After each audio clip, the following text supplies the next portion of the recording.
میرے خواجہ اپنے شیخ کے پاس پہنچے، شیخ عثمان ہارونی کے پاس، وظیفے پڑھائے گئے اور اپنی کلاه میرے خواجہ کے سر پہ رکھ دی۔ ولی کا فیض ولی کو کس طرح ملا؟ بیٹا معین الدین آسمان کی طرف نگاہ کرو، تو میرے خواجہ نے نگاہ کیا تو شیخ نے پوچھا تیری نگاہ کیا دیکھ رہی ہے؟ تو میرے خواجہ کہتے ہیں میں فرش پر ہوں، عرش کو دیکھ رہا ہوں۔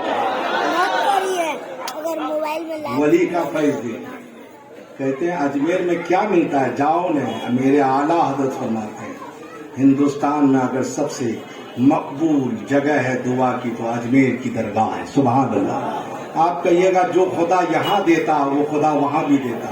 میں نے کہا ٹھیک ہے، رحمت خدا کی ہر جگہ ہے۔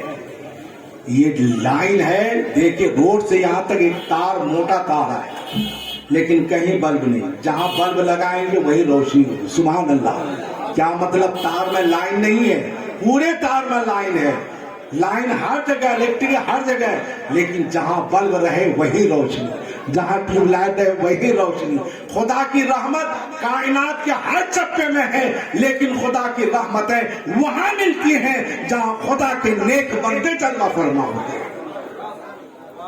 رحمتیں ہر جگہ ہیں، لینا چاہو تو ان کے قریب جاؤ، لینا چاہو تو ان کے کو وسیلہ بنا لو۔ اے بیٹا فوٹو کیوں کھینچنا ہے؟ تقریر تو سنے گا نہیں، ایک لفظ پوچھیں گے منہ بند ہو جائے گا۔ آج کل جلسے میں بس موبائل ہی چلاتا، تقریر نہیں سنتا ہے، وہ جا کے کیا کرے گا؟ اس کو یہ سب چلاؤ مت، تقریر علماء کی سنو۔ تو میں یہ بتا رہا تھا کہ باپ کا رتبہ الگ، ولی کا رتبہ الگ۔ ارے جب انبیاء کرام علیہم الصلاۃ والتسلیم آپس میں برابر نہیں، تلک الرسل فضلنا بعضهم علی بعض، جب اللہ نے واضح کر دیا کہ یہ رسولان اعظام کے رتبے بھی آپس میں ایک دوسرے کے الگ الگ ہیں، تو کوئی کسی کے برابر کیسے ہوتا؟ تو فیضان اولیاء اس لیے کہ ولی کا فیض بہت نرالا ہے، اور اسی فیض کی بنیاد پر جلسہ سجایا گیا۔ کیوں؟ قرآن میں جو میں بول رہا تھا، تلک الجنت جنت التی نورث من عبادنا۔ آپ لوگوں نے کیوں فیضان اولیاء کانفرنس قائم منعقد کی؟ جواب ہو سکتا نہ ملے، قرآن کہتا ہے کہ بڑے خوش نصیب ہے۔ سبحان اللہ۔ ایک تو جنت میں بھی مدد، اور جنت میں مدد تو مدد ہے، جنت جانے میں بھی مدد۔ سبحان اللہ۔ اچھا جنت کن کو ملے گی؟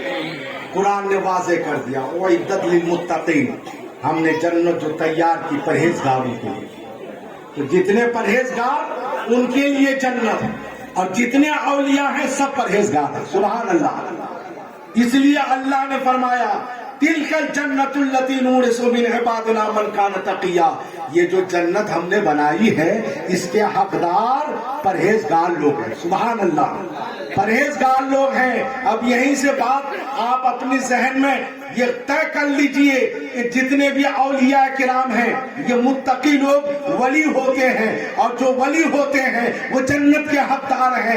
خواجہ غریب نواز یہ متقی ہیں، ولی ہیں، جنت کے حقدار ہیں۔ حضور مجاہد ملت متقی ہیں، ولی ہیں، جنتی ہیں۔ حضرت اعلیٰ حضرت حضور اعلیٰ حضرت متقی ہیں، ولی ہیں، جنتی ہیں۔ حضور تاج الشریعہ متقی ہیں، ولی ہیں، جنتی ہیں۔ حضور مفتی اعظم متقی ہیں، ولی ہیں، جنتی ہیں۔ جتنے حضور مخدوم سملہ متقی ہیں، حضور حافظ ملت متقی ہیں، جنتی ہیں۔ پتا چلا کہ جتنے اولیاء سب متقی، اور سب متقی کو جنت ملے گی۔ چلو پھر کچھیا میں ان اولیاء کا چرچا کر لو، تاکہ جب یہ جنت میں جائے تو اپنے چرچا کرنے والوں کو اپنے ساتھ جنت میں لے کے جائے۔ اس لیے ولیوں کا چرچا مجلسوں میں کیا جاتا ہے۔ مل نہیں سکتا خدا ان کا وسیلہ چھوڑ کر، غیر ممکن ہے کہ چڑھیے چھت پہ زینہ چھوڑ کر، اور متاع زندگی جس نے، اور اعلیٰ حضرت فرماتے ہیں کہ اگر ولی کے قریب نہ رہو گے در بدر کی ٹھوکریں کھاؤ گے۔ جو تیرے در سے یار پھرتے ہیں در بدر یوں ہی خار پھرتے ہیں اور اعلیٰ حضرت فرماتے تیرے غلاموں کا نقش قدم ہے راہ خدا، وہ کیا بہت سکے جو یہ سراغ لے کے چلے۔